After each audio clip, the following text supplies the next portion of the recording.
All right, guys, welcome back to Overshot, a paintball podcast. I am super happy to be joining you guys. And before we get started with our guests, I got to tell you about the companies that help us do what we do, and that is Dyzana Sports. They make joggers, they make all kinds of cool stuff. I'm wearing a hoodie of theirs right now. They just partnered up with Patty Gleason and Off the Leash, and they also just partnered with Seattle Thunder. So you can go to their website, dyzanasports.com, and get any and all of their merch. And when you do that, use code Overshot, you'll save 10%. Another company, of course, I've got to tell you about is Volcano. Their website is volcanousa.com. You can get 10% off any bag that you get from them with the code Overshot10. The bags are great. We're not all lucky like Ben to be chilling in weather where it's nice and sunny and hot all the time. We're up here in New York where it's snowing and crappy, and you do not want to be dragging your roller bag through the snow. So go pick yourself up a Volcano bag, save 10% with the code, and just carried it on your back. And now that I'm done with that, I kind of hinted at it already. I've hinted this at another episode.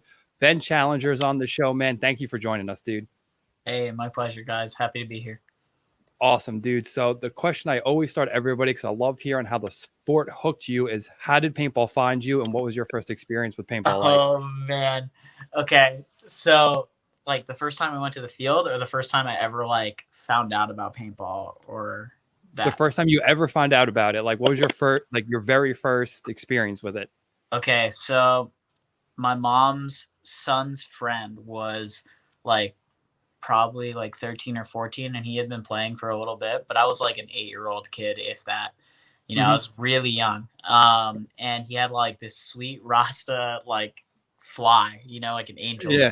And he had that like, do you remember those neon green evil paintballs? They had like a clear shell, but they were like filled with that like crazy yellow, but they had the like E printed on them. Do you remember that? Right. I mean, I didn't play back then, but I know what you're talking about because I've seen them. So he had this paint, and we just like destroyed a garbage can in his garage. and it's funny because I remember like shooting this gun, and it's so big for me. Like at the time, like I got like the tank on the like side and like holding it, and I ripped this garbage can. And I actually remember thinking, yeah, I don't know if this will really like even be for me. Like I don't know if this is paintball's really my thing. And so but then fast forward until like my friends were like 9-10 years old, and like some of my friends have like gone before, and they're like telling me how fun it is. And then this movie Blockbuster was still a thing, so we went and like rented the movie Blackballed. Oh yeah, I've seen it. The Bobby Duke story. And like we're like kids, and we watch it, and like it kind of like goes over our heads that it's like a satire about tournament paintball, and we're just like, this is kind of awesome. Like we should go and, like, sick, dude. Yeah. So like we all end up like going out to the field. One of my neighbors was American, and he had played like a bunch on his own gun and stuff. And he took us to a local field up in Canada called Cameron Speedway. And it was like a go-kart and paintball field. And yeah, go-kart and paintball. Okay. Yeah. They had like this really crazy, it's like 10 kilometers. Sorry, shit. That's like, I'll get as funny. Like I know 8 what miles you meant, or something like that. I don't know. But it was like this go-kart track that has like all these crazy turns, and like there's like a bridge, and it was just wild. But started playing paintball there. And then, it just kind of like became an every weekend thing. I was really, really into it with my friends. They were way better at it than I was. And I think I like really just enjoyed it because like, it was just something that me and all my friends were like really into, and we all like had the same hobby, Right. What kind of fields were at this field? So like, were you playing straight airball, or was it like woods? I wish I got to go into the airball like right off the bat, but started out with some scenario fields that were like, it wasn't like in the forest. It was like there were some trees on the field, but then like a lot of like man-made structures that had like 2 floors that you could go up. Oh, that's actually pretty sick though. It was pretty cool. And then a lot of those like those blue water jugs, the ones that are like, or it's like a cylinder or can. It's like, I don't know. Right. They have them at fields. But they made like a whole bunch of bunkers out of those, and they would like screw them together or whatever. And right. Yeah. And then like hyperball, like the hyperball tubes, they had those too. then they also had a hyperball field, but I didn't play on like any kind of airball field until I played indoor, and that was like maybe a year or two later. Okay, so you played like a whole year and like the rec kind of side. Yeah, a whole year or two actually.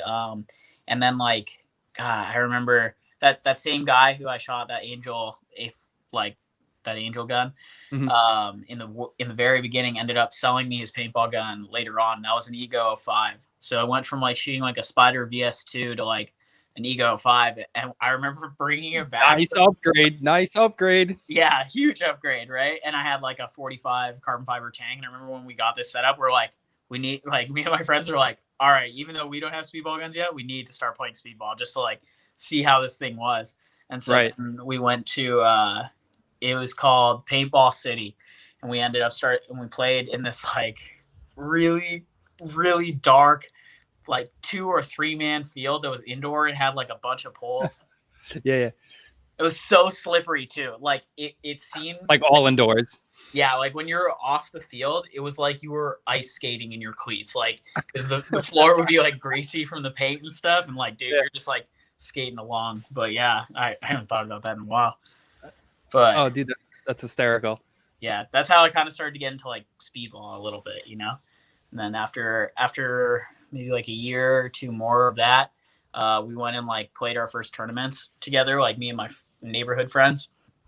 And then, you know, we're like 3 or 4 years into this point, and all those guys start like dropping off. I honestly think it's because we rewatched Blackball, and like we realized like it was a satire because we'd been doing it for a while. And I think that moment, like a lot of my friends were like, all right, like I'm out. Like, and for me, I was like, I'm in too deep. I got to take this all the way. Right. I'm already in it. Yeah. Oh, that's too funny. That's too funny. So at what part did you like kind of get on like a more organized team? Like at this point, you're still kind of playing with like the local crew. So like when did you kind of like move away from them and start to like join a team? You know, I would say I'm like 13 or 14 at this time. But when I went into like really organized, I'd probably say like probably 14 or 15, like right around there. I started playing in the CXBL. Now, I wasn't playing in the top rank at all. I was playing in a division called CX4, and this was like 4-man, and you're shooting like 10 BPS cap semi. So there's like kind of like, and that 10 BPS was like slow as hell because the rest of the league is shooting 15 BPS like PSP. So it's like 3-round burst machine gun, you know, like. And so I played a year of CX4, which would be like the equivalent. In the States, it'd be like starting division, like the first level division, right? And then after that, I went up another rank, and I played like 2 seasons there. And then I went up again to semi-pro, which was MXL. And I played I think I played 2 seasons straight through there. And then I got a deal to like play with all my friends. So I went back and did that, played a shitload of paintball that year. And in the CXBL, you could like guest up a division or down a division. So that would be like going to an NXL and being like, I'm going to play my whole D4 event, but some matches I'm going to guest up and play D3. Like you could just do that. Like say a higher level team was like, oh shit, we need a guy for this. Or like, we want to get somebody more experienced, so we're going to let him do this. So, I played that RXL season with my friends, and that season like ended. And then I just jumped onto an MXL team, played 2 events with them, got signed, and then went up again to CXBL, and then played the championship with Houston Heat. And that was like kind of my first taste of like, it just like exploded a lot in terms of like the skill level that you were playing in Canada. But like, before I'm even going up like that, I started to like venture over into America. Like 2011 was probably the first time I came over and played an event. Yeah, I think it was like 2011, like Chicago or something. And they did here New Jersey Open with the Jesters. Oh, I brought it to help you along. Yeah, that's true. But it's because the MPPL didn't do APPA for a while. Like there was right? So, but you are right. That's my first PSP. And yeah, that was cool. I really didn't play a lot, and I sat in the car for like 13 hours, like one way to New Jersey. Like it was, yeah. I remember that trip because we put 5 people in a truck, but it wasn't like a big truck, you know. It was like the small back. And I remember we had so much shit like stacked on our laps that we would just like fall asleep like this, right down onto it. And that was like all you could do. Your deck is already there. Yeah, like I'm sure you guys have plenty of paintball road trips too. Lots of good stories from that. Shout out to my brother who drives all the time now. I can't even tell how many times I've like fallen asleep and I'm like, where are we? What? Huh? What state are we? Shit. Yeah. Did you crash? My car catching on fire on my latest paintball trip. So what? Yeah. Oh my gosh. What happened there? How'd that happen? You know, I've been getting some. I got an older Jeep, dude, and I'm just driving and I'm talking to my boy. I'm running a tournament. This was like this past weekend. Yeah. And I'm like, yeah, dude, the heat works finally. I got a new top. This shit's driving nice. And all of a sudden we're driving and shit goes, it's like, ring, ring, ring, ring, ring. It's like cranking. I'm like, that's not good. Pull over. My boy's like, dude, I think it's on fire. And he's like, because I'm like a high-strung type of person. And he's like, dude, I never seen you so calm. You were just like, I was like, honestly, dude, if I caught up in flames with my car, no big deal, dude. It's all good. He's like, reflected. Luckily, I had a case of water in the car. You know, jury's still out on the car. You know, we'll see what's up. We should get some information. You know, but I mean, yeah, go back and into your story, Ben. It's and let us know about Damn, dude. Well, I'm glad you're okay because that shit's crazy. Like I've never had a car like catch on fire in front of me. You know, that's pretty wild. Okay, but yeah, so like going back from there, you know, for a long time, it was very difficult for me to find like a team that would play all 5 events in the States. It's really expensive to do in Canada because of all the travel on top of like the exchange rate and etc. And so I bounced around to like all sorts of organizations after kind of getting my taste of like paintball in the US because like really, really early, I was like, I want to go pro. Like, I want to play at the highest level. Yeah, you made that decision early. Like, yeah, like probably before I even probably played my first tournament. To be honest, like I watched. It was like a serial killers movie. No, It was Contract Killers. Sorry, CK. Okay. Yeah. And it was Soldiers of Misfortune, and this was like a player highlight reel, and they were all together in Hawaii teaching other people about paintball. Yo, that was a good one. Classic. Yeah, it was sick. And like I remember one of the lines, like I think it's like Roy Richards or something like that. He says something like, yeah, I like live out of a garbage bag, but I get to like travel the world and shoot people with my friends. Like he said something like that, and I was like 10, and I was like, I'm fucking sold. Like, sign me up. Yeah, like that sounds amazing. Garbage bag ready. Let's go. Yeah. Anyway, so like I decided really early on, but now I have to like jump back into my story. So after that,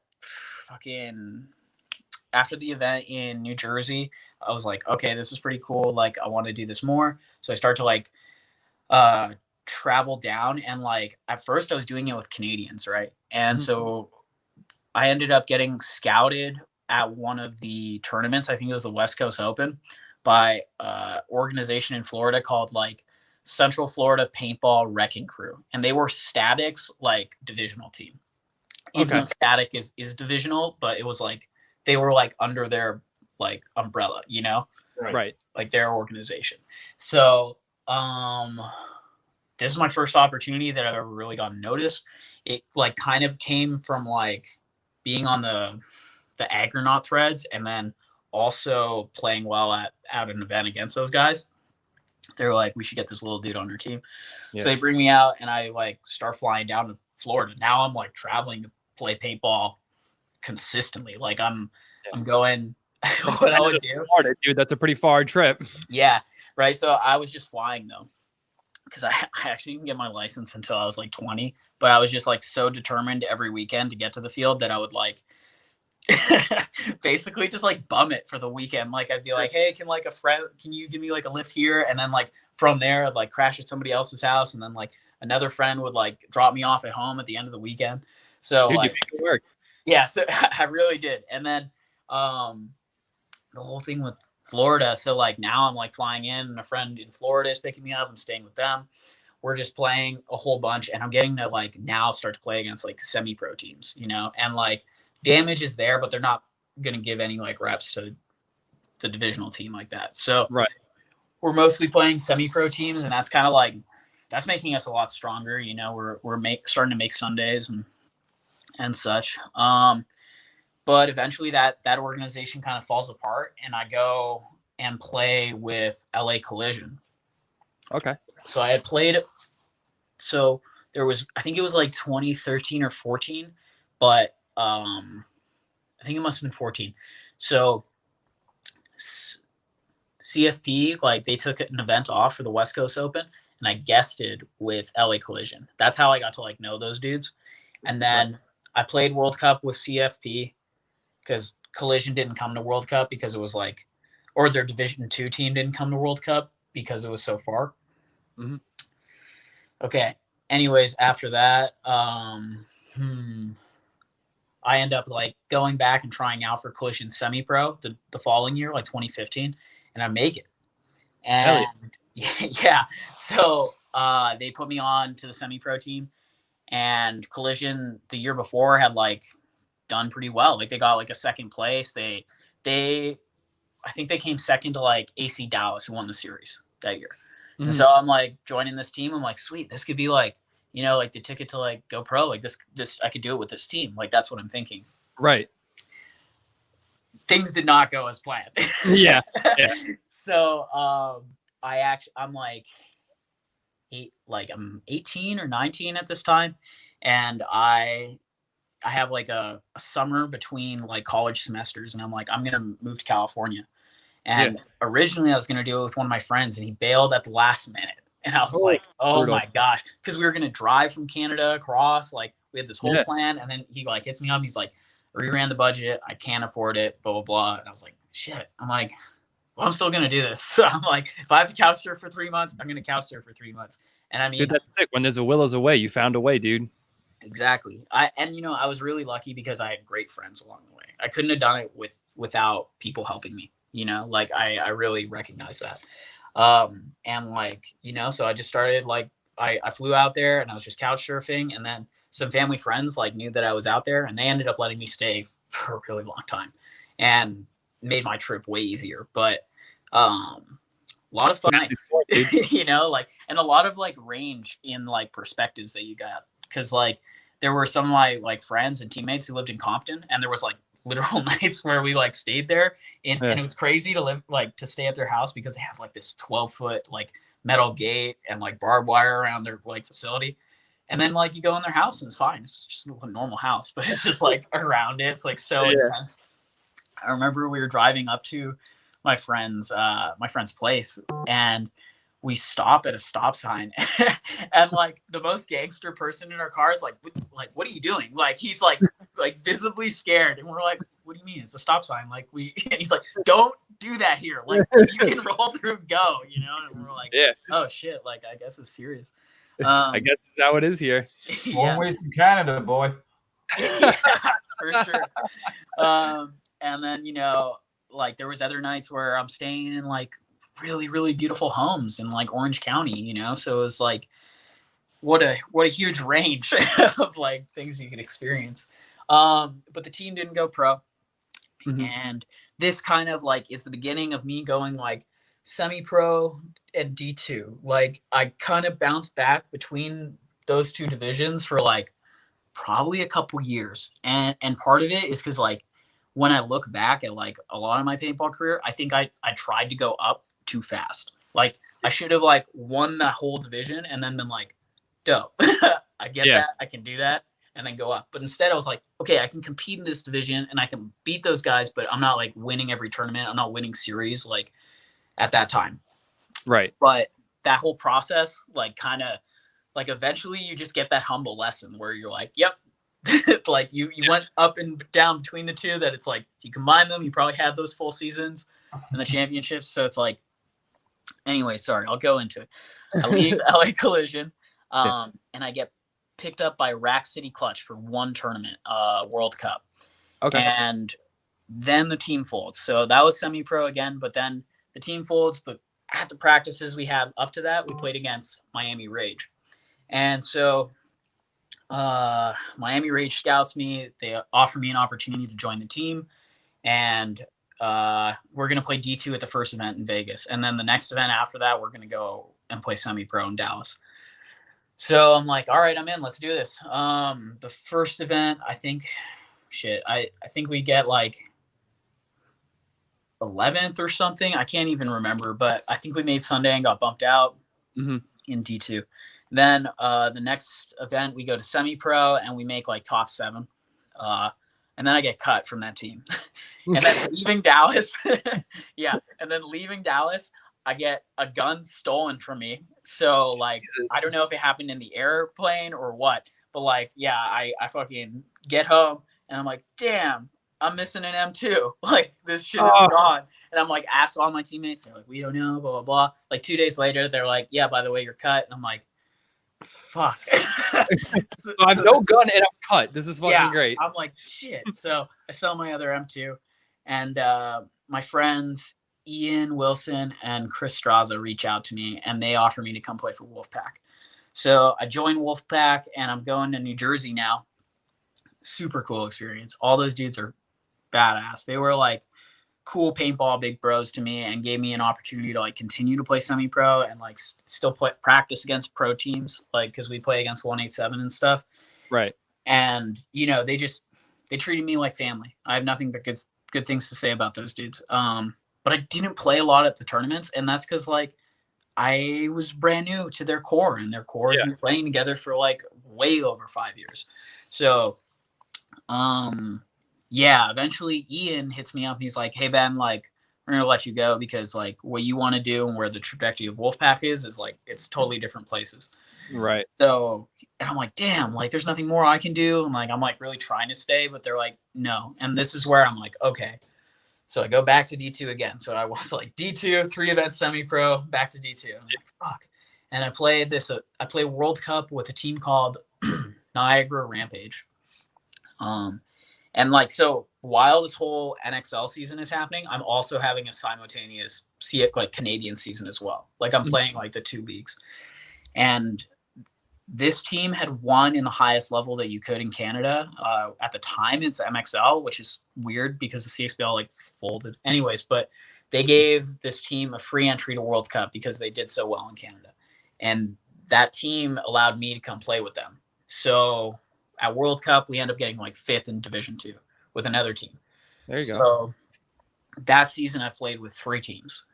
The next season, I'm like, all right, this could be it. You know, like I'm going to try and do this. One of my friends, Cody, who was my coach on the team in Canada the previous season. So like, I guess this is 15 or no, this would be 16. He's coaching our RXL team in Canada. And so at the time, this is like semi-pro in Canada. And Cody is a pro paintball player. He played for Trade My Gun Outlaws at the time. He currently plays for Infamous. Cody Chong. Cody Chong. Oh, okay. Cody Chong. Okay. Yeah. So he was our coach the 2016 season. And we did really well together. I had seen that Cody was playing pro. Me and Cody had played against each other since we were like 10 years old. Like the first events that like, you know, I'd known him for a really long time. And he was like, yeah, like come play for the Outlaws D2 and like, you know, work your way up to the pro spot, like try and earn a spot. And I'm like, yeah, like I'm down. So me and a bunch of my friends in Canada all joined the D2 team. And my goal was just to like go and play with the pro team. So that season, Vegas, so 2017 season, Vegas, I just go and I pit for the Outlaws. The next event, Dallas, I play D2 for them. We make like, I think we come like 11th or something. We make Sunday, but we lose in like our first game. Okay. Yeah. And I think it was to like Ralph Boys or something. They have a great tournament, that one. And anyways, so then from there, Shit. The next event, they cut a guy, and Cody Chong like broke his ankle at a practice, and they Ooh. pulled me up, right? So for me, I'm like, fuck yeah, I've just been playing paintball for 11 years. Like, I'm like, finally, here's my shot with a US pro team. And then they pull on Tyler Osborne, who was like one of the guys who helped TMG win a pro spot in the first place. Mm-hmm. But like Tyler, his heart kind of wasn't really like in it anymore. And also at a practice, like, so he got shot in his vents, and like paint and shit came down into his face. Like, it was bad news. And so he's like not really like that into playing this tournament. And like, I think our coach sees that, and I play like 20 points my first pro event. We get our shit kicked in. like there's like some like light moments of like, okay, yeah, like I can do this, I can hang with these guys. But then like the reality is, it's like, okay, like sure, like maybe you can win points, but like you're not winning matches, you know? Yeah. Anyways, so that's my first event in pro. That's Atlantic City 2017. I played the next event with them in Chicago, and then World Cup. And like, I don't know. By that point, I'm not really like enjoying playing paintball with the Outlaws anymore. Like, I'm like, I think we've won like 2 games or like 2 matches in like 3 events. And like, there's a lot of factors to that. Like, their main guys like got hurt. You know, Cody's like just still recovering. Like, right. They're pulling up a D2 guy who's like, I'm not really like there yet, you know? Like, right. You're still very raw. I'm like stoked for the opportunity, and I'm doing my best, but I'm also like, there's still a lot for me to learn, you know? And I really realized that because I took a step back to play for Aftermath, which had like way better funding than TMG. And I got to go to California, 4-hour trip on a plane versus a 10-hour trip in a car to Indiana. I was like, you know, and like also get coached by Mike Hinman and like play for this legendary team I grew up reading magazines about. Right. So go out, get picked up, play with the team, continue to play with the team, realize I don't really fit in with that team. Mm-hmm. And like, for me, it was actually like difficult to play in like an environment where your coach is like at your throat, you know, like truly they want the best out of you. And I totally understand that. But like, I love paintball, and like the core of it is it's fun. And like, even the best, like still make mistakes, you know, like it's part of the game. Right.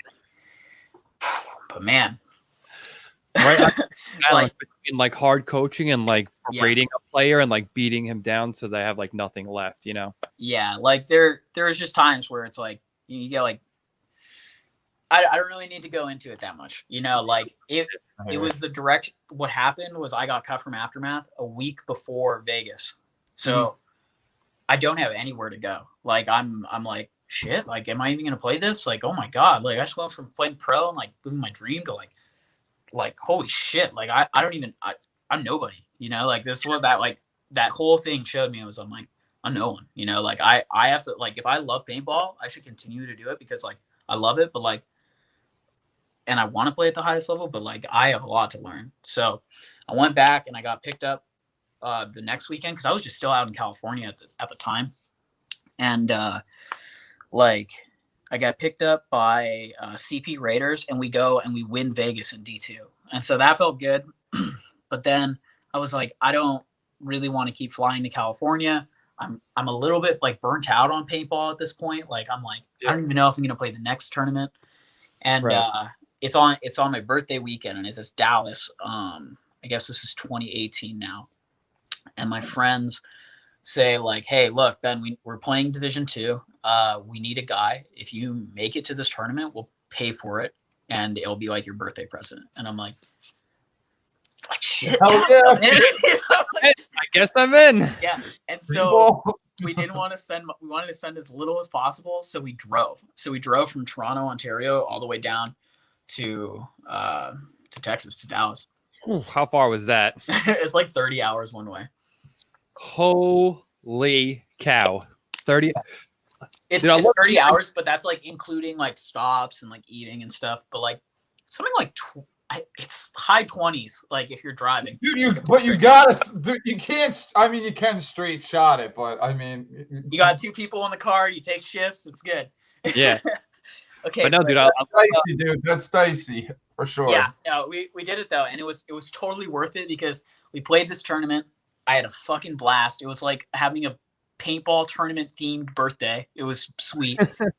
Like, like I love that. And then shit, on top of that, it was like, this was what made this tournament super sweet, aside from like all my friends doing that and like kind of it like revitalizing that love for paintball for me, because it's like that, I don't know, it's like all the shit outside of the game itself too.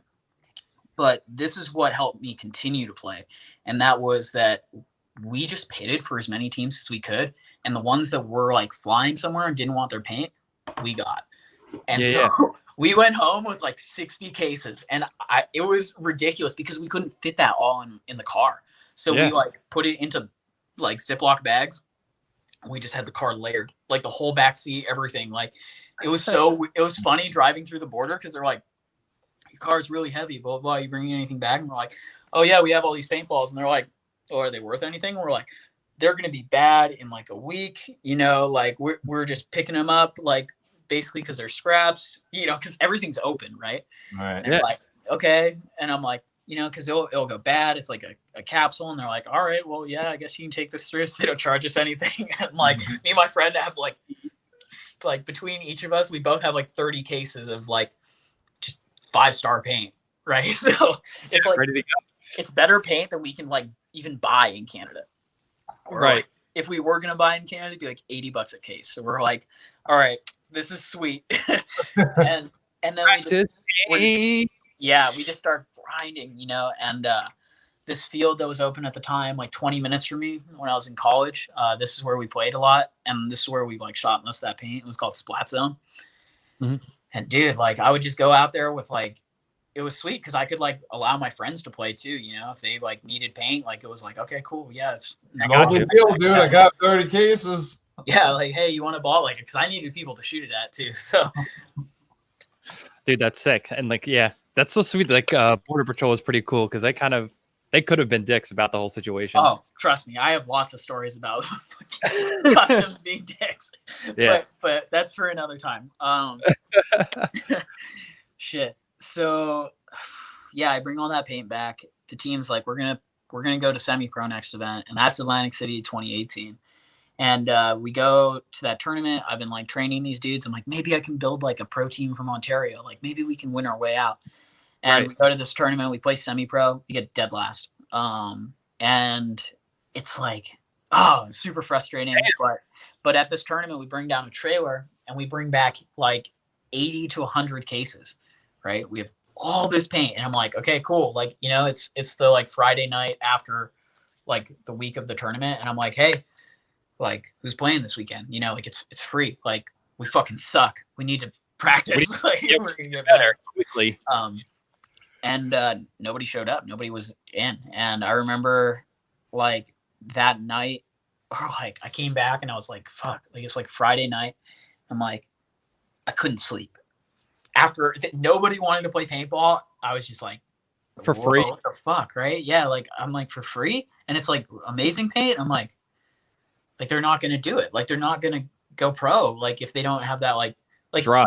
At least drive. Like it's fucking free. Like right. I get it. 20 minutes from your house. Free. F-R-E-E. Do you not understand? Yeah, right. And so at that tournament in Atlantic City, I remember because I was pitting with DMG, and I had known a lot of those dudes for a while, and they were like, I remember Tim Brusselback's like, dude, when are you gonna like move out here? Like, and he was like in reference to California. Yeah. And I was like, fuck. And so I went home. I had that whole experience where I didn't sleep at all. Played paintball next day. First person I talked to was like, well, clearly you need to like go do this, like explore this opportunity with DMG. And I was like, yeah, all right. So I fly out there, spend like 2 weeks, come back, spend 2 weeks at home, and I just like, I sell my car, I buy a minivan, I switch my school from like in person to like online so I can leave the country. And I'm like, I'm fucking gonna do this. So yeah. I switch it all to online, and then I pack up all my shit, cancel my gym membership. I remember that was a pain in the ass. That's why I bring it up. And then I start driving, and I drive to Buffalo, and my friend Joe Barrett was already there, and he lived in California, and that's who I was gonna like move in with. Yeah, Joey B's a regular on our show, dude. I love Joey. Oh, dude, Joe's good people, man. He really is. Dude, I love that man. Yeah, dude. And so I pick him up in Buffalo, and he has driven all across the US like Everywhere. 5x times. Like it's insane. Like he's so good at driving. It's ridiculous. It's sometimes a little bit like terrifying though, because he's so good at driving. You know, like he'll be like driving with his knee and like texting for like an hour, and you're like, like you look over and you're just like, dude, like, can you stop doing this? He's like, Ben, I'm a professional multitasker. And like, I mean, sure enough, like he drove like probably like anywhere from 30 to 40 of the 50 hours on our way across the US and did it fine, you know? So yeah. Through every mountain pass around, dude. Dude, seriously. Anyway, so I move out there, and like I'm kind of like trying to get on their pro team. Mm-hmm. And I don't. I get put on their D2 team, and I'm like, okay, just be humble, you know, like learn what you can in this. And so I take that team. This is the same season that I won with CP Raiders, and I take them to the finals in Chicago. Like I think it's Chicago. Yes, it's Chicago. This was a crazy event. So first event with this new team, the D2 team, and we take them to the finals, and they haven't been there before. At least at that level. They had in previous, and I have like a lot of really good players on my team. And we lose in the finals because my teammate is dancing after he shot 3 out of the 4 bodies in a 4-on-1. So he thought he just won the tournament, winning a 3-on-1. But as he goes and starts celebrating down the side. Yo, is this Charles? This guy's named Charles. It's Charles. Charles did this. Yo, I remember this because I played woods ball against Charles, and I remember my boys like, yo, look at this video of this moron and what he did. And I was like, I know this dude. Yeah. I'm like, dude, Charles, come on, my dude. I lost that divisional tournament because I lost it in a race because my like team was dancing. Like that, that's how that actually happened. Yeah, like it's so crazy. Charles. I remember like watching it happen and just like I didn't even have the energy to like throw something or like be upset. I just turned away and I was like, I guess I gotta start like gearing down. I'm like, what the fuck, man? Yeah. So, dude, I remember when that video was making the rounds around the internet, and I was just, dude, that's rough. That's rough. You know what though? Charles is a great dude, and like that experience humbled him in like so many ways. You know, like. Oh, I'm sure he's never ever gonna forget that, dude. Yeah, we actually I saw him at the ICPL recently, and we were like laughing about it. So you know, it's whatever. I like you got to move past it. Right, it's got to be water on the bridge at some point, you know. Yeah, exactly. And like, dude, I saw Charles after that, and I was like, okay, this dude obviously didn't mean to fucking do that. Like, he just thought he clutched it, and it was just like he moved one way across the bunker, another guy moved another way, and that dude just ran to our buzzer, and Charles was just selling it to the crowd, and yeah, that was ridiculous. Anyways, move past that. I get bumped up to the team. I get bumped up to DMG semi-pro team for World Cup. Mm-hmm. We play that. We don't make Sunday. We get beat by Aftermath pretty like heftily, and I feel like that like kind of was a deciding factor because of our point margin. Mm-hmm. So that one sucked. Yeah, that was not ideal, right? No. But then you know, like Aftermath, they go pro. The next season, I'm playing semi-pro with DMG. I tried to go pro, but they picked up 2 other guys from our squad instead. Picked up Dylan Boyum and George. And at the time, I was pissed. Like I was going to say, dude, how are you not pissed, bro? I was super happy for my friends because, like, I understand, like, same goal, you know. But at the same time, I was like, fuck, dude. Like, I just moved from another country to, like, go do this. And I'm like, I'm not. You know, like, right? Like you're happy for your boys, but why not me? Like, how come you? Yeah, why not me? And like, yeah. Anyways, but I look back at that and I'm like, this is why. It's because like I could have gone pro and played like a couple points per event, that would have been great. But instead, in semi-pro, that year taught me how to become like the dude for your team, like the guy who's going to go and win points and like be there and be clutch.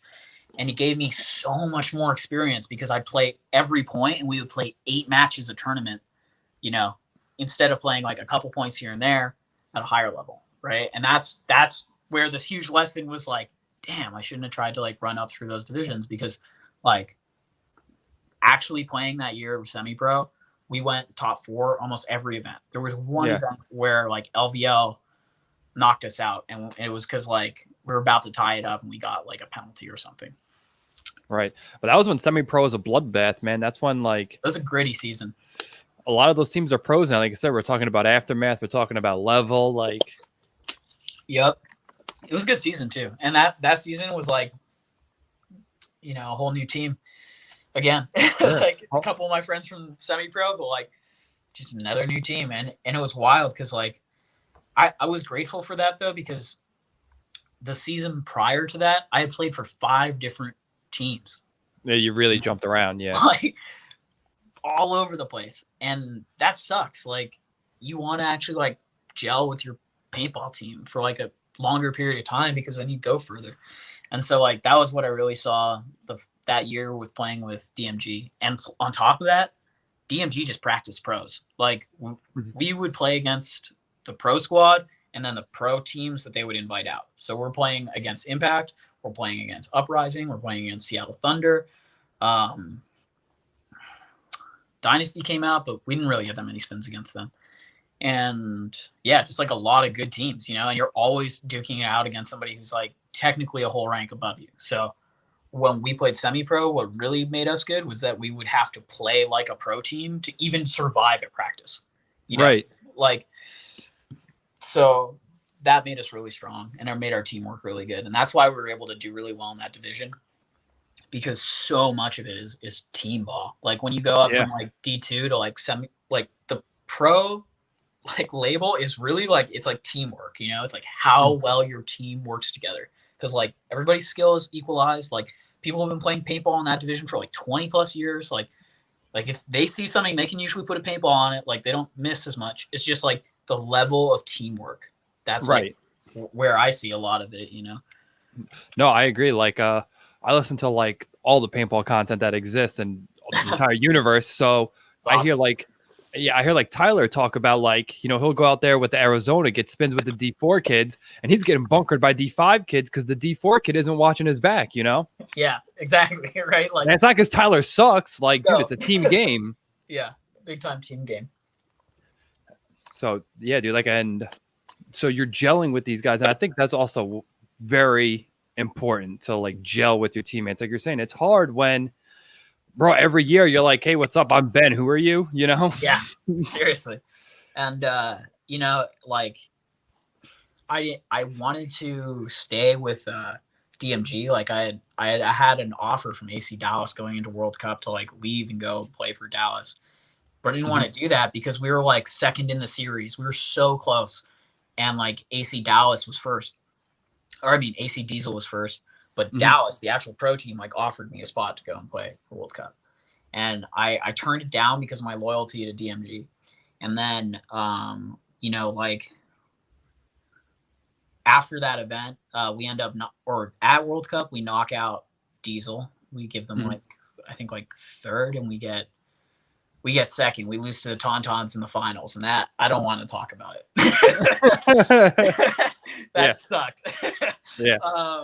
But you know, Tauntaun's legendary team, though. You know, legendary team. You know, and talking shit to you, and it's not even English. Fuck you guys.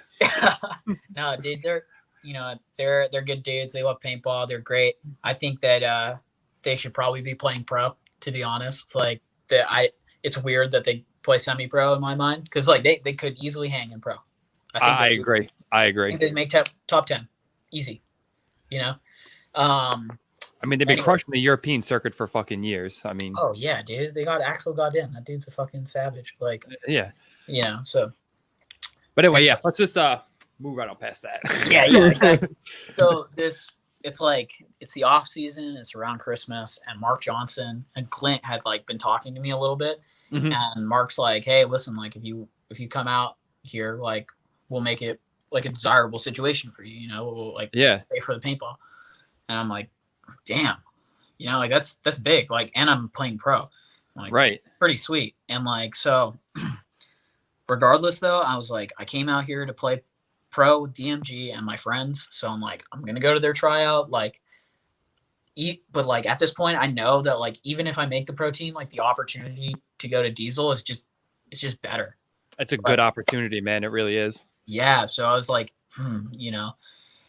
And so the practice rolls around, Joe's like trying to get me on the pro team, like says it in front of everybody. Regardless, at the end of it, they're still like, yeah, we're going to pick up these 2 new guys from other pro teams for our pro team and the semi-pro team. You're just going to stick together. And I'm like, yeah, okay. So I've been here for like, yeah, I'm not doing that though. I'm like, I like love you guys, but like, I can't stay. Like, it's not going to benefit me in the way that this would.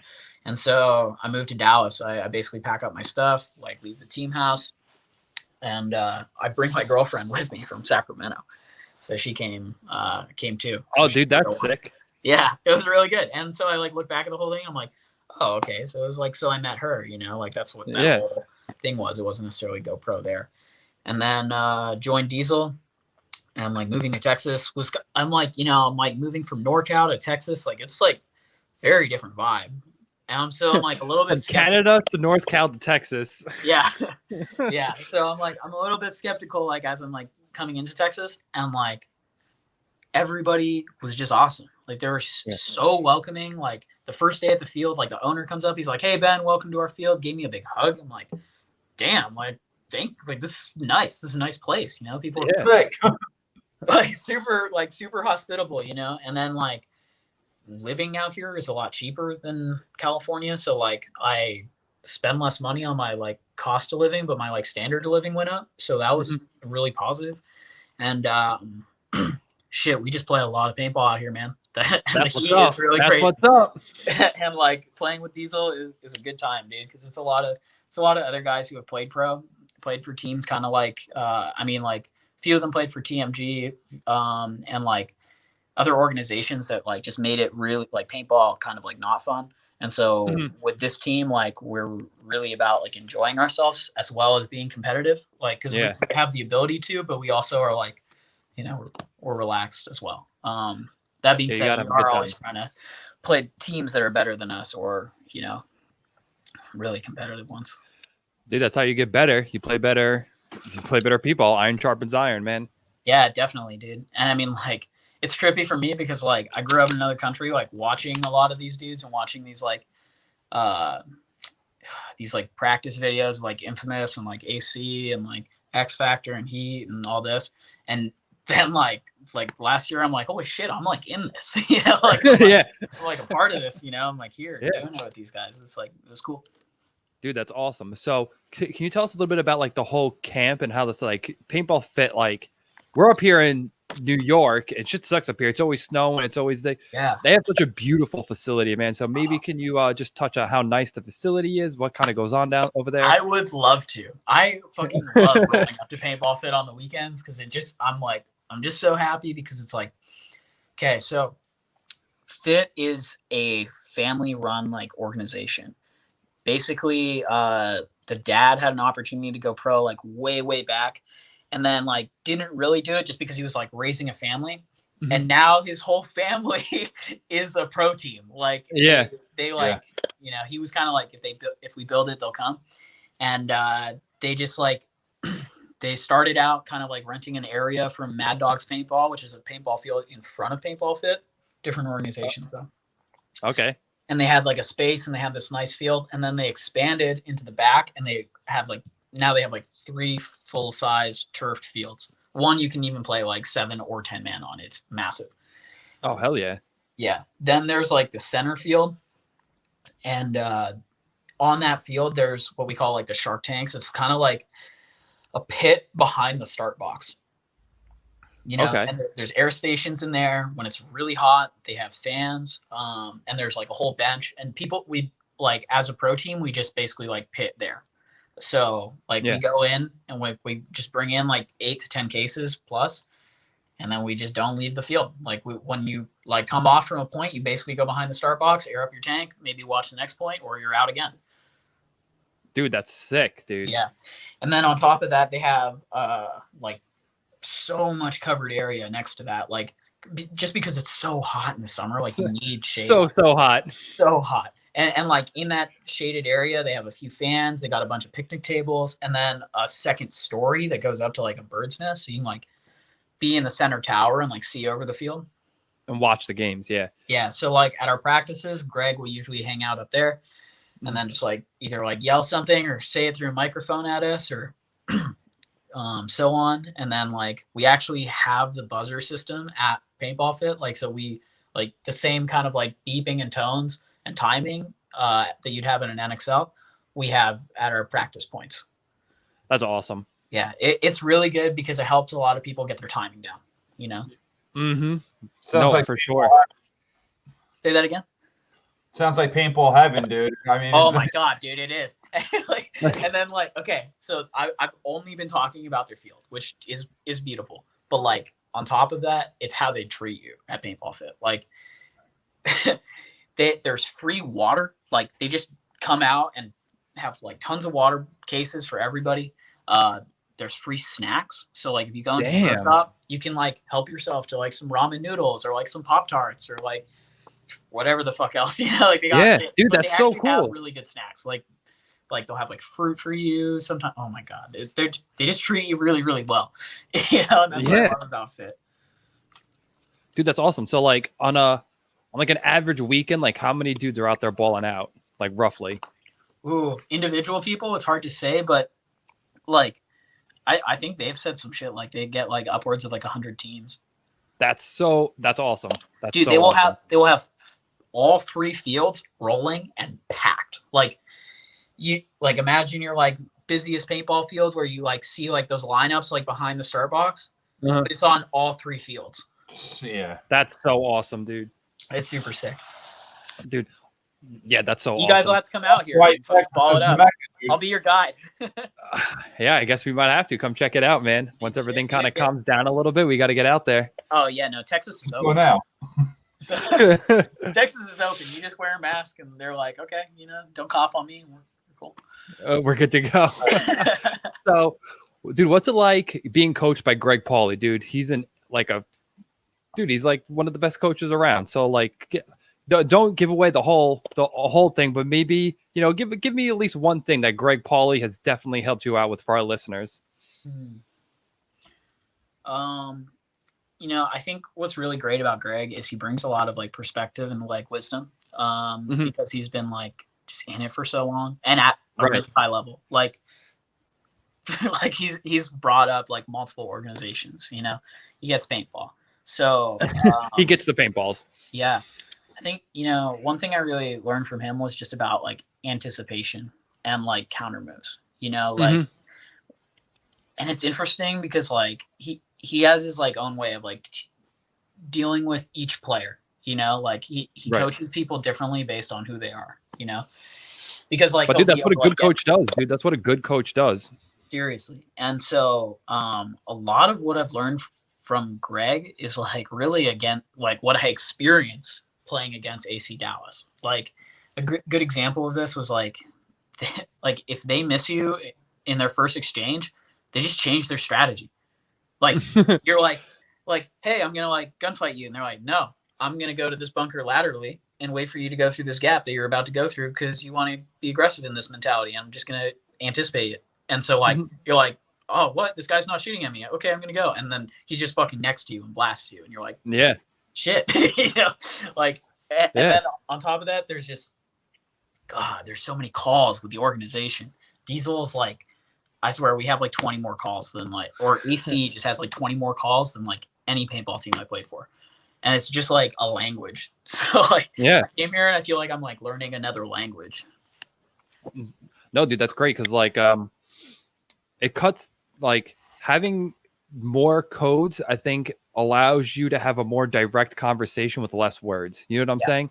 Yep, You absolutely. don't have to these games are quick, dude. Some of these are only, Russians had 8-second points. Like, you don't exactly have a lot of time to, hey, Ben, Snake 1, God 2. Like, bro, by the time you spit that out, you're getting bunkered, dude. Yeah, for sure.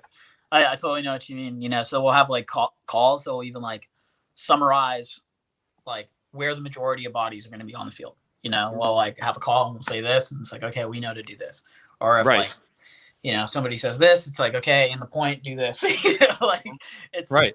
It's stuff like that. And then but on top of all that, I think something that Greg really brings to the table is just like how well he like manages and runs the organization.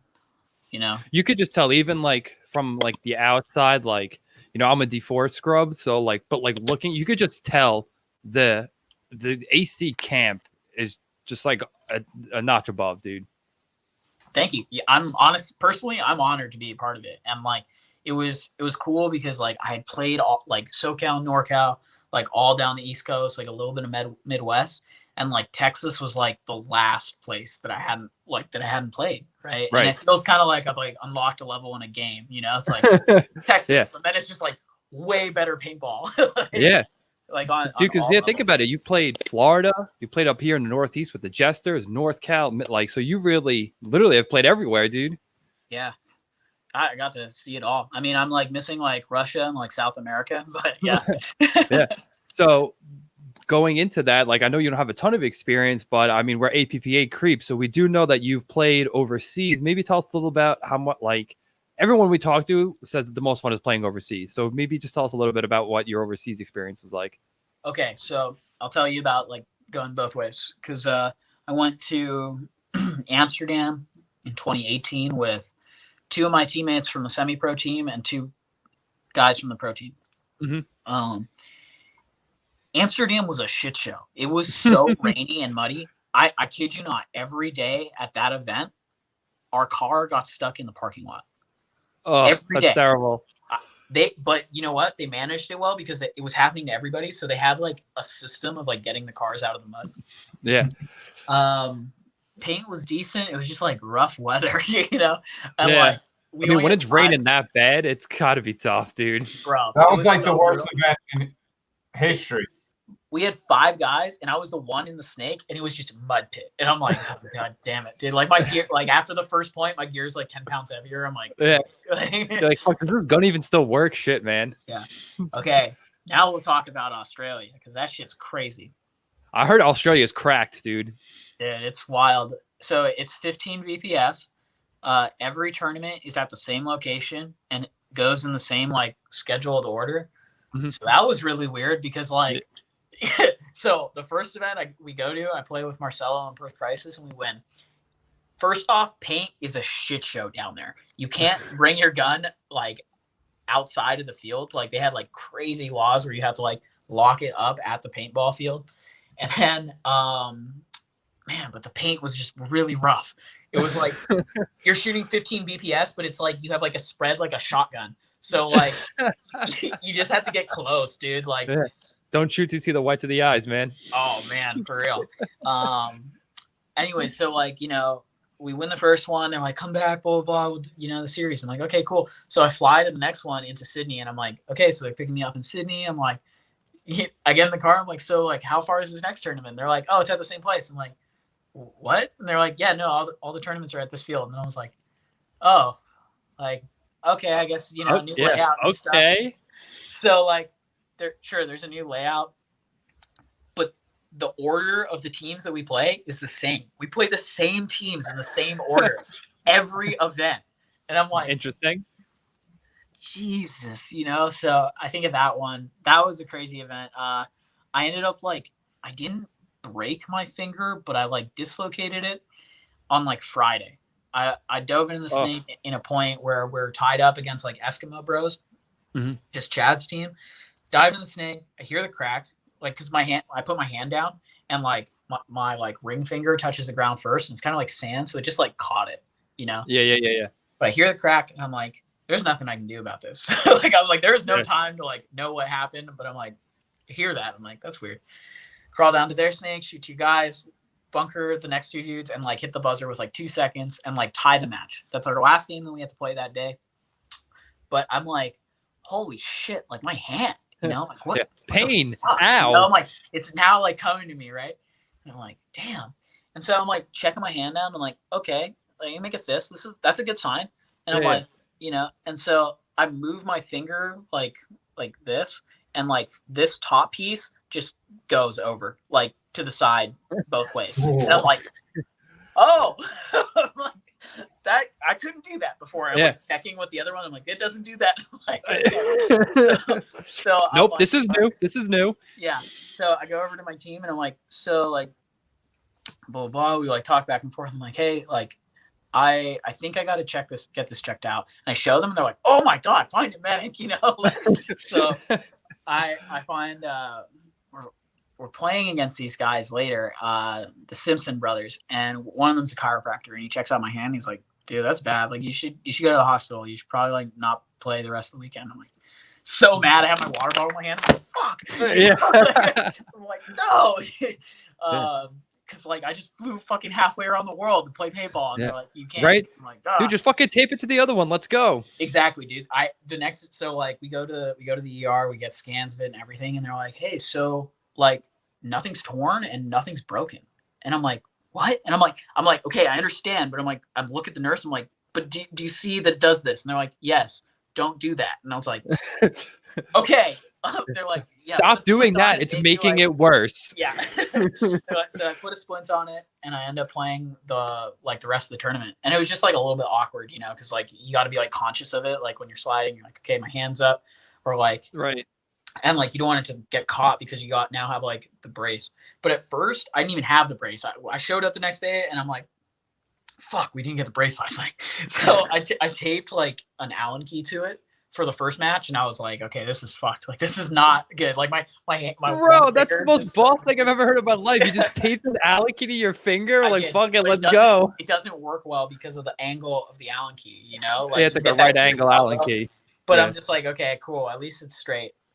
Right. But after that, my friend ran to the like pharmacy, got me one, put it on, and we just taped it on for the next like 2 days. I went home, and when I got home, I went to the hospital again, and they did the same thing. And they're like, yeah, it's just going to like suck and be like swollen out the side for a while. And like, it's still like kind of shaped like a wine bottle. But yeah, that was Australia. It was pretty cool. 15 BPS is dope. I would say go do it once. But really overseas, if you want to have a fucking great time, go to Thailand or Asia. Holy shit. It is a blast. You guys will have so much fun. And your dollar goes all further. I hear. And on top of all that, they are just like, all the players out there are just fucking stoked that American dudes are out there. They're like, oh, you played in America? That's super sick, blah, blah. And you're just like, they're just like, they treat you like a celebrity. And on top of that, everybody's just super nice. And they're drunk like the majority of the tournament. People are just drinking beers as they're playing the event. And it's like a 10-man event, dude. Dude, yeah. But it's 5-on-5 speedball. Yeah. And what's on top of this, what's super sick is the event in Pattaya, the WPC. They have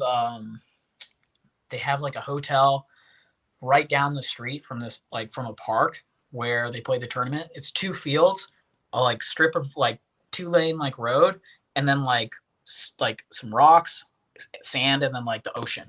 So it's like on the beach, and you just like you can ride a bike to the field from the field to the hotel, and like they'll have like even like it's kind of like a tuk-tuk, which is like a bicycle that has like a bigger back, but it's like motorized. And you just like, jump in there, throw your bags in, and they'll just like take you there for like pennies, you know. That's sick. Yeah. So Asia was a ton of fun, man. Like I can't wait for them to open that up again, because like I want to go again, because it was a lot of fun. And I think a lot of divisional teams should look into doing that, because it's like, it's potentially cooler than World Cup. Like it is a lot of fun, and it's like cheaper, you know? Yeah. No, dude, it's all I hear. Like, doesn't matter if it, like, you said it, Harrison Fry said it, Joe Barrett said it. You know, I'm sure other people that have come on the show have said the same thing, that, like, Asia. Dude, that's where it's at. Asia world, like, go to the Asia is where it's at, man. Yeah, for sure. Definitely, if you get a chance, And like if the world opens up again, definitely go back or go there. For sure, dude. For sure, dude. And I gotta ask you, like, so I know we were talking about ICC and stuff a little bit before. So you play a little bit of the 10-man. So what Dude, team do you play? Do you play 10-man with Diesel? Yeah, we go as like AC Empire. Right. So yeah, it's like Diesel and then like a couple AC Dallas guys and Greg. Awesome, dude. Oh yeah, of course. I remember I played ICC, so I remember seeing Big Greg out there. So yeah, tell us a little bit about that and like how much fun it is to mix it up in the woods with some of these guys. I had never played hyperball before this last season. So like when I joined the team, the very first tournament we played, they gave me a mech gun, and I was like, "What the fuck? Like why do you guys want us to shoot slower?" And it was like one of those Eclipse ones, dude. It was so consistent over the chrono, and I was like, "Okay, like at least this gun shoots good." And we just started playing. God damn it, dude! That is so much fun. It is such a fun. Dude, it's hella fun, dude. God bless Tim Montresor for bringing that shit back because like it was a fucking blast. That was so much fun, and like it's so weird, and it like makes you like think about paintball in a different way because of like how uneven everything is, you know, and like how your strategy has to kind of like change. And on top of that, it's just crazy fun because like I played on like some legendary fields last year, like you know, like all the ones at CFP, but then going to the Badlands and playing on the Zipper field was that was cool. And then like playing against the All-Americans and like Aftershock in their like crazy like bush field that they've been playing for 25 years, also very cool. Right. Those things. No, dude, I love that. I love the whole like mech thing because like I say it's a lot on the show, but like, bro, like I'm kind of an older guy. Like I don't got time to be D4 for like 10 years to get a shot to play some of these guys. But like, dude, I go to ICC, dude, and I get the chance to, yeah, bro. Like you could be starting at the other start box. Like it doesn't matter. Yeah, that's super cool too. I felt the same way because I was like, damn, this is sick. It's like an opportunity to shoot some legends, you know? Like yeah. Dude, it's I mean, I love it. I talk about it all the time, so I'm not gonna go too much into, but like, dude, I love it. That's sweet. Do you have a med gun yet? Oh hell yeah, I got a ton of mech guns. I use the Planet Eclipse one. Shoots darts. Nice. Wait, darts. What like model though? I got the 170R with the hair valve. Oh, nice, dude. Did you get that like super light trigger where you can just fucking rip that thing? Yes, I do, baby. It's like back to an arms race again. You know, they're trying to get the guns to shoot as fast as they can. Dude, it's insane because I remember when this whole started, they were all like, "Oh, it'll shoot slow to allow people to cross through more lanes," and now it's like, fucking no. James was shooting the Adrenaline Lux at like 18 balls a second over the chrono the other day. It's like, man, it's nuts. It's insane, nuts. insane. Yeah. The Mech CS2 frame just came out, so you know it's pretty cool. Our boy Jacob got that. He's ripping it. You know, that's sick. He's got them small fingers, so he puts two in where I can only fit one of my big sausage fingers in. Damn. Yeah, I've seen him do it. I mean, he's a young kid. He's only like 16, but yeah, like I'm a bigger guy. I'm like 6 foot. Waldo's a bigger guy. What are you, like 6'2", Waldo? 6'2", dude. 6'2". So like, we got big sausage fingers, man. I can't do it. I can't do it. He can though, and it's very fast. That's sweet. We're all gonna be happy. Yeah, Shocker just released like a mech frame for their AMP. Right. Pretty excited about that. I can't wait to shoot that. That's gonna be a lot of fun. I think some of my teammates already have, but like you know, I didn't hear anything bad back, so that's a good sign. Right. Yeah. Hey, you got it now because you guys are going with Shocker for this upcoming season, right? We are. We're gonna be shooting them again. I'm pretty excited. I think we cooking up some cool ones, so it's gonna be good. Dude, the amp's got a lot of hype. I mean, it looks like it's gonna be a solid marker. Dude, it is. You know, we're kind of like the guinea pigs, so we like figure out everything that like could be better about the gun, and we're always telling Shocker, and we've got like a really good relationship with them. They've been an awesome sponsor, to be honest. Like I'm stoked to be shooting those guns. They're sweet. They're sweet guns. The Shocker is like a legendary marker too, man. Yeah. Like it was like shot by all the pros for like decades. So like it's cool to be like the new generation of that. Yeah, no, hey, dude, like the whole Shocker, DLX, like the whole company. Dude, I think they make solid guns. Like I have no gun affiliation, so I can shoot whatever I want. Like, dude, I have a Lux. Thing shoots great. I got a Shocker CVO too. Thing shoots fucking great, dude. Yeah, it's a good mech gun too. Yeah, man. It definitely is. So, first of all, thank you for being so gracious with your time, dude. I really appreciate you. I'm sorry it took so long for us to like connect like this, you know? Oh, no problem. Like, so we'll go through a little backstory. It was hysterical. I hit you up to be on the show. And like, yeah, man, no problem. But I'm kind of in Mexico right now. Yeah. Dude, enjoy Mexico. Don't worry about it. Hit me up when you get back. Yeah, I'm glad you followed up, dude. Oh, no, dude, for sure. But I got to ask you, like, it's no secret. Ton of change going on in the AC camp right now. I mean, your players are getting poached left and right. You guys are being forced to call people up. So give our fans a little sample of what's going to happen for this upcoming season. Like you said, the camp is hard, so you guys are out there grinding. But what can like, I guess the fans of paintball expect from the AC camp coming out this year? You know, I still think that our organization is going to be strong. Big goal for us is we want to. I agree. Your leadership is very strong. I still think you're going to be a very competitive team. Yeah, and like both teams. The team jumping into like AC spot, like we have been playing against those guys at practice, like AC Dallas and Diesel for like years. So like they're no joke, you know. There's probably going to be like a little bit of a learning curve for them, like just, and like also probably just like a little bit of like, holy shit, we're pro, like we're doing this now, you know, like a little bit. But I think within the first like 2 or 3 events, like you're going to see them kind of like start to get their stride, you know, and like be good. I don't think that they're going to be a last place team. I honestly don't even think that they're going to be bottom 5.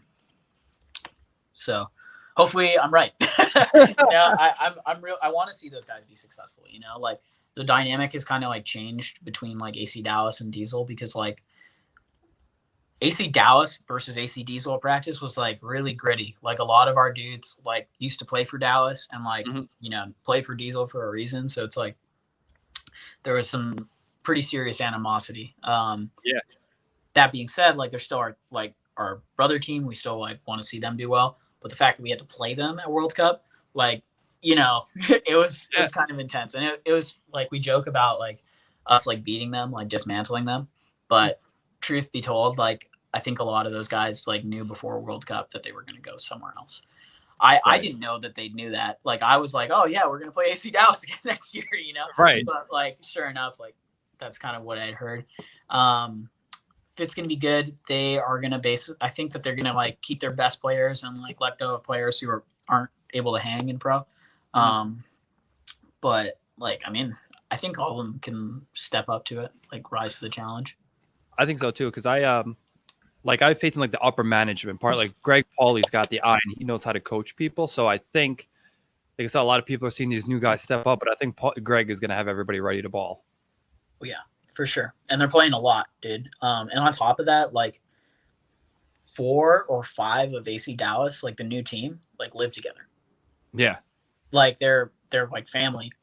So that I'm gonna say Colt and all like, those guys. Like, I mean, they're all that family is like also paintball fit. Like, so AC Dallas is like 5 bros essentially. Well, it's really like 3 brothers, a cousin, and like a super close friend. Like that's their like tight core. Those are dudes who will like live together and like work together every day. And then it's like like other guys from their divisional teams and like people who they like picked up.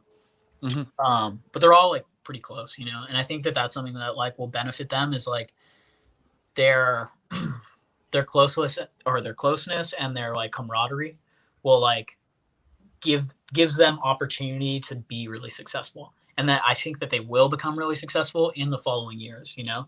Like really this whole thing is kind of like, well, we could have another season of semi-pro, but we've kind of just been like bestowed like our goal like 2 seasons early, you know. Like they're like, here, you can do this, but if you fuck up, like you're not going to have this anymore, you know. And that's kind of like, I think Greg's made that clear to them, but I don't need to like get into that. They have conditions, you know. Like Greg isn't going to have a team that gets relegated. Like if that happens, I don't think he'll talk to any of them again. So like they're motivated, you know, and like I think they're going to do well. And those guys, shit, man, they were out there grinding last weekend. And I mean, I wasn't. So it says something. Yeah, good on them. They want it, dude. They're hungry. So cool. And I'm going to let Waldo ask any questions he's got. But, dude, how big are Clint's arms? I mean, Clint Johnson, like, that dude gets bigger every – dude, because have you seen him? The dude's arms are, like, huge. You know, I don't have any direct measurements, but Clint is definitely the most athletic guy in AC. You know, like close seconds, probably DJ. Mm-hmm. You know, so. But no, just because I was looking at a picture. I don't know how it came up. It must have been on Instagram. I saw it, and like, I'm like, this guy's arm looks like my thigh. This guy's very jacked. He used to do men's physique, like bodybuilding and stuff. Mm-hmm. So, you know, just always an athlete. Always looking like that. I just had to say something. I had to say something. Waldo, you got anything for my man here? I mean, we covered a lot, dude. After what you just said, I'm speechless. Dude, I'm telling you, look at a picture. He's jacked. I will not be looking at any pictures anytime soon. I appreciate that. I'll take the word. Yeah, dude, real deal. So, dude, Ben, plug all your sponsors, dude, or give a special, like, if you want to give a special shout to anyone who's helped you, like, these next 5 minutes are your time to give everyone a special shout out. You need to. Well, I mean, like, shout out to all the people who've helped me out on the way, giving me lifts to and from paintball, looked after me, fed me, you know, made sure that I didn't sleep on the street. Like, I really appreciate you.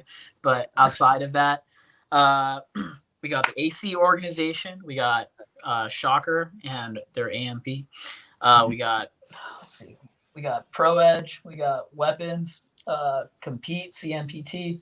We got Paintball Fit, GI Sports. Shit, man, there's a bunch. Let me just take this jersey down.